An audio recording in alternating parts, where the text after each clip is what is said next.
yes mga mahal, I am back. Nagbabalik na po si DJ Kim Chino na talaga nga namang pauwi na.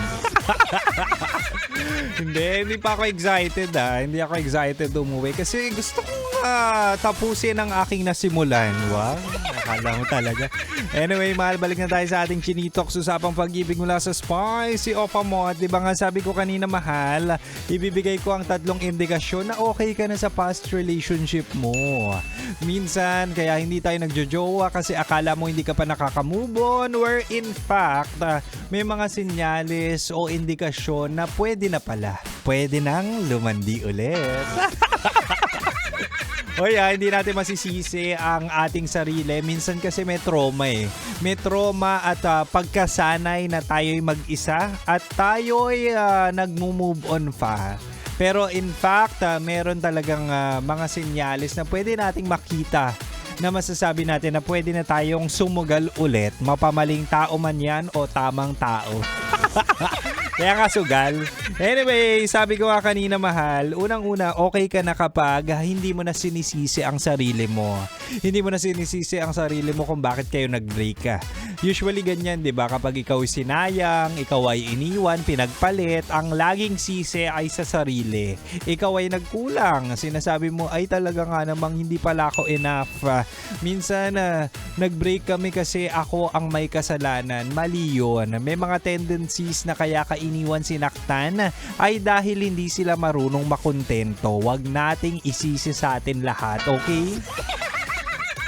Oo, minsan masyado na tayong inaako Inaako na natin yung mga pagkakamali na talaga nga namang nagmahal ka lang talaga naman loloko.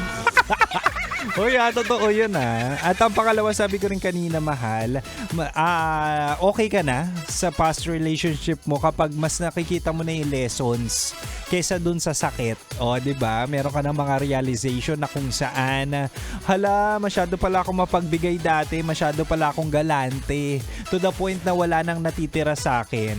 At kung nagkaroon ka ng realization na, okay, moving forward, kung ako'y magmamahal, dapat pala magtitira pa rin ako para sa sarili ko. Hindi lang pera, kundi pagmamahal. Mas okay mapunta sa relasyon na hindi ka mauubos, utang na loob. Kapag ang relasyon nyo ay nakakaubos, hindi yan partnership. Ikaw lang nagtataguyod yan, kaya umalis-alis ka na dyan. Diba? Totoo lang. O, ito na, mahal. Pangatlo at panghuli. Ay nako, sinasabi ko sa'yo, okay ka na sa relasyon mo dati kapag hindi mo na siya hinahanap sa iba. Ito yung sinasabi natin na hindi mo na kinukumpara lahat ng tao. Hala, si Kim Chino nga, kaya niya akong mahalin at mapaungol ng ganitong posisyon. Mapaungol sa to the point na ako'y kinikilig. Di ba may mga kinikilig na napapaungol? Ano ba yung mga nasasabi ni Kim Chino? Pero ang sinasabi ko lang dito, mahal, hindi mo na siya naaalala sa maliit na bagay. Hindi mo na siya naaalala sa mga lugar na kayo'y nagde-date. In fact, genuine ka ng masaya. Ay naku, sinasabi ko na sa'yo, naka-move on ka na niyan kapag masaya ka na kahit wala na siya. Di ba? Hindi na nakabase yung kasiyahan mo sa pangalan niya, di ba? Sa kamay niya, ano pa ba? Sa yakap niya, sa halik niya. Kumbaga sumasaya ka na Sumasaya ka na kahit hindi ka na hinahalikan o di kaya hindi ka na binobola ng maling tao. Nakaka-proud yan kapag na-overcome mo yung mga ganyang trauma at ganyang panghihinayang, di ba? In short, okay ka na kapag hindi ka na bitter. Kapag hindi na galit, hindi na sakit ang emosyon na nararamdaman mo kapag naririnig mo siya o di kaya pangalan niya. Ay naku, congratulations. Ikaw ay naka-move on na at pwede nang magmahal ulit. Pakayabang mo. Hindi, akin lang sana sa susunod na pagmamahal at relasyon mo, doon na sa tamang tao, di ba? Pwede naman sa radio DJ na chinito at talaga nga namang aalagaan ka. Anyway, mahal, ako'y sisibat na. Pero huwag kayong mag-alala. Bukas ulit. At susunod na po sa akin si Titangelo at Rocky Terra sa kanilang programang Rocky Secret Files with Titangelo. Kaya mahal, dito ka lang.